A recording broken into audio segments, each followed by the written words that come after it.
আমাদের মধ্যকার অনেকটাই তরুণ দাড়িগণ যোগ্যতা না থাকা সত্ত্বেও ফতোয়া দেন, বিষয়টা কতটুকু সঠিক? সঠিক নয়, গুনাহ হবে। আপনি ফতোয়া দেন বিন বাজের কথা দিয়ে, কথার কথা বলছি, অথবা কিতাবের এবারত দিয়ে ফতোয়া দেন, নিজের পক্ষ থেকে ফতোয়া দিলে সেই ব্যক্তি এলেম নাই, সেই ব্যক্তি নিজের জন্য জাহান্নাম তৈরি করছেন। রাসূলুল্লাহ সাল্লাল্লাহু আলাইহি ওয়াসাল্লাম এই জন্য বলছেন দুই বিচারক জাহান্নামে যাবে আর একজন জান্নাতে যাবে। অর্থাৎ যে না জেনে ফতোয়া দিচ্ছে, না জেনে বিচার করছে, জাহান্নামে যাবে। আর যে ব্যক্তি জেনে শুনে অন্যায় করে সেও জাহান্নামে যাবে। আর যে ব্যক্তি জেনে শুনে সঠিকটা দিয়েছে সেই ব্যক্তি জান্নাতে যাবে। সুতরাং যে ব্যক্তি না জেনে ফতোয়া দিবে সেই ব্যক্তি নিজে যত গুনাহ করেছে, যত মানুষ ভুল করবে তত মানুষের গুনাহ সে বহন করবে। সুতরাং সাবধান হন, কোন ব্যক্তি না জেনে কোনো ফতোয়া দিবেন না, জানার পরে ফতোয়া দিবেন। ফতোয়া দেওয়ার জন্য আপনার যোগ্যতা আছে কিনা জেনে নেবেন। আপনি এটা দরকার হলে আলেমদের থাকে বলবেন আমি কি ফতোয়া দিব। আমরাও তো নিজেরা ফতোয়া দিই না, আমরা কি করি? আমাদের শেখদের কথা বর্ণনা করি।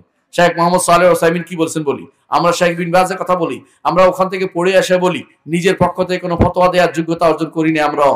তো আমাদের ছাত্ররা কিভাবে অর্জন করেছে এটা তো হতেই পারে না, বিশেষ কথাটা। এই জন্য যারা বেশি বেশি ফতিয়া দিবে তাদের রাসূলের হাদিসটা স্মরণ করা দিবে। রাসূল বলছেন আজরাউকুম আলাল ফুতিয়া আজরাউকুম আলান নার, তোমাদের মধ্যে যে বেশি বেশি তাড়াতাড়ি ফতোয়াবাজ হবে তাড়াতাড়ি জাহান্নামে যাওয়ার পথ রচনা করবে। বুঝে নিতে হবে আমাদেরকে।